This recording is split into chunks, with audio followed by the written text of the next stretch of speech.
Bonjour à tous et bienvenue dans cette nouvelle vidéo. Donc aujourd'hui, nous allons voir les flux de communication donc sur un système Unix Linux, puis nous verrons ensuite certains caractères que vous pouvez utiliser comme des caractères Joker. Donc les flux de communication, c'est un des points particuliers du fonctionnement d'Unix. Donc c'est la manière dont les données sont transmises dans le système en fait.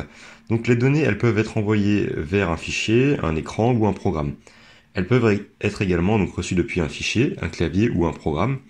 Et cette manière de gérer la transmission des données, elle s'appuie sur trois flux de communication, et ces flux de communication sont gérés via des descripteurs de fichiers. Donc on en distingue trois. On a stdin, ce qu'on appelle l'entrée standard, et c'est le flux dans lequel le processus va lire les données d'entrée.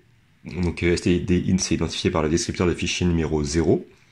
Ensuite, on a stdout, c'est ce qu'on appelle la sortie standard, c'est le flux dans lequel le processus va écrire les données de sortie, identifié par le descripteur de fichier 1. Et on a stdr, qui est en fait la sortie d'erreur standard, le flux dans lequel le processus va écrire les messages d'erreur. Donc stdr, lui, il est identifié par le descripteur de fichier numéro 2. Donc à chaque fois qu'on va exécuter une commande, un processus va être créé, et lorsque on va exécuter notre programme, les données d'entrée sont lues à partir du clavier, donc le programme envoie ensuite ces données de sortie sur l'écran. Donc le clavier, c'est ce qui va représenter stdin, et l'écran, c'est ce qui va être donc adapté pour stdout et stdr. Cependant, il est possible de lire des données d'entrée à partir d'un fichier et d'envoyer la sortie directement vers un fichier, c'est ce qu'on appelle une redirection. Donc pour faire donc ceci, la redirection en sortie, le principe en fait c'est de prendre la sortie d'une commande et de le placer dans un fichier. Donc pour cela, on va utiliser plusieurs caractères. Donc on a les caractères de redirection, comme ceci. Vous faites simplement un crochet. Donc ça va rediriger la sortie vers un fichier. Si le fichier, donc si on fait par exemple un ls de tout ça, si cette sortie, eh bien on veut la sortir, eh bien toute la sortie de cette commande, on veut la placer dans un fichier, eh bien on va effectuer la redirection en sortie, donc ici avec le crochet, vers un fichier qu'on va appeler fic, par exemple. Donc là, si le fichier existe, son contenu initial est perdu. Ça veut dire que si j'avais déjà un fichier fic, eh bien je vais écraser le contenu. Donc il faut faire très attention avec ce simple crochet. Par contre, si je fais deux fois les crochets, je vais en fait faire un append, c'est-à-dire rajouter le contenu qui existe déjà, sans l'écraser, donc rajouter à la fin le nouveau contenu qui va sortir de la commande ls. Donc comme je n'ai pas encore de fichier, je vais simplement en créer un. Donc si j'en ai pas, ça le crée par défaut. Donc ici, ça m'a rien retourné, donc maintenant je veux lire le contenu de fic. Donc on se rappelle qu'on a plusieurs commandes pour le faire, par exemple mort. Et donc dans fic, vous voyez que j'ai les résultats de la commande ls. Donc si à présent je souhaite rajouter autre chose, donc par exemple je veux refaire un ls-l et je vais rajouter le contenu à fic, et bien je mets deux crochets et je fais pareil, et vous allez voir que dans fic, du coup, ça m'a rajouté à la suite la sortie de ls-petit l. Donc maintenant, si je fais la même chose, donc si je fais un ls encore une fois avec un simple crochet sur le même fichier, vous allez voir que en sortie, eh bien, je vais avoir perdu en fait tout le contenu que j'avais avant, simplement car le fichier a été écrasé avec un simple crochet. Donc encore une fois, faites attention avec cette commande. Ensuite, vous pouvez faire d'autres choses, donc utiliser des redirections. Si vous faites un ls-l, et ensuite vous faites par exemple à 1 crochet fic. Donc ce que vous faites ici, c'est rediriger la sortie standard stdout dans fic. Donc ça revient au même. Hein. Donc ici on a redirigé simplement la sortie standard. Si maintenant vous faites un ls-l de crochet fic, là vous allez retourner en fait toutes les erreurs qu'on a en sortie de la commande, donc c'est la sortie standard, hein, c'est stdr comme je vous l'ai dit au début de la vidéo, dans fic. Donc là normalement, donc voilà, ça m'a retourné ls-l, et dans fic,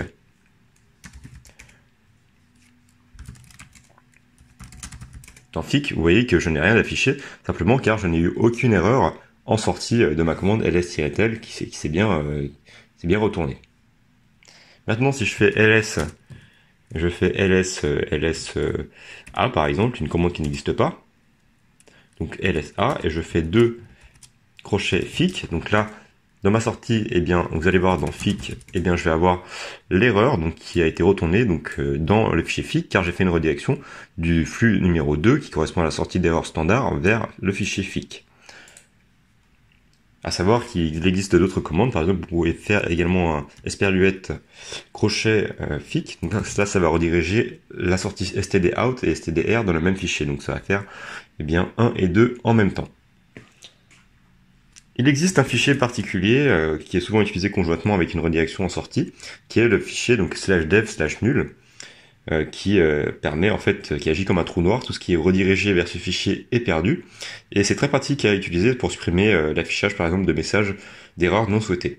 Donc si on fait par exemple notre commande qu'on appelle comme tout à l'heure, donc on va faire un 2, et on va rediriger vers, non pas vers fic, mais vers /dev/nul, comme ceci, et là l'erreur va ressortir directement dans ce fichier nul qui est en fait un trou noir où vous n'avez rien. En sortie, vous avez jeté si vous voulez l'erreur que dans un fichier spécial, donc le /dev/nul.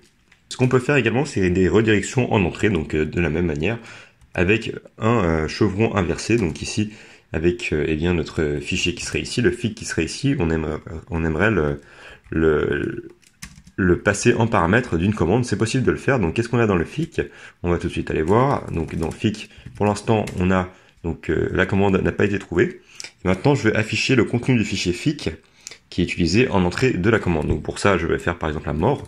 Donc j'aurais très bien pu faire more fic simplement, ou également utiliser donc la redirection. Donc more ici, fic, ce qui veut dire en fait que more va avoir en entrée de la commande, avec le symbole ici, le chevron, et bien le contenu de fic. Donc si je fais more fic, et bien j'ai l'affichage de la commande qui est affiché. Vous avez également les doubles chevrons qui indiquent ici en fait que là où les lignes qui suivent jusqu'à ce que le mot, par exemple end of file soit rencontré, ça va prendre en fait toutes les lignes jusqu'à ce qu'on rencontre le mot end of file, donc EOF, qui est tapé eh bien à l'entrée. C'est ce qu'on appelle la technique du here document, donc vous allez tout de suite comprendre. Donc si je fais par exemple un cat de end of file, ici ça m'invite à rentrer des choses, je rentre ce que je veux, et ça ne s'arrêtera pas donc tant que je n'aurai pas rentré la chaîne EOF. Donc si je mets EOF, vous voyez que ça s'arrête, et donc cat me retourne ce que j'ai rentré. Il existe une autre technique pour faire ceci, pour communiquer, donc pour tout ce qui est mécanisme de communication, c'est l'utilisation des tubes. Donc les tubes, c'est quelque chose qui est très utilisé dans tous les systèmes Unix, et c'est symbolisé en fait par une barre verticale. Donc ici, vous le trouverez également en anglais sous le nom de pipe. Donc en fait, vous créez un pipeline entre deux commandes, et ça permet d'affecter la sortie standard d'une commande à l'entrée standard d'une autre commande. ls pipe more. Donc ce qui va se passer ici, c'est que vous allez créer un tube. En fait, faut le penser comme un tube ici de communication entre ls et more, ce qui va faire que tout le contenu qui va sortir de ls va être redirigé par un tuyau jusqu'à more. Et more va prendre en entrée donc du coup la sortie de ls, et more, on s'en souvient, ça permet d'afficher eh bien le contenu par exemple de fic. Donc ici on va pas afficher le contenu de fic, mais le contenu de ce qui rentre dans l'entrée standard, c'est-à-dire la sortie de ls. Donc si je fais ls pipe more ici, et bien ça revient exactement à faire à ce que j'ai fait au-dessus. Voilà pour les redirections et les flux de communication. À présent, nous allons voir un peu les caractères spéciaux. Donc on a des caractères qu'on a déjà vus, donc le caractère tilde, on s'en rappelle, c'est pour afficher le répertoire d'accueil. Donc si je fais echo c'est pour afficher, donc echo tilde, et bien ça m'affiche mon répertoire, donc /home/tifr. Vous avez quelques caractères joker qu'on a déjà vus également. Donc si par exemple je crée un fichier fic.txt, et donc je vais afficher le contenu, donc on va faire un ls, donc on va rajouter fic.txt pour le remplir.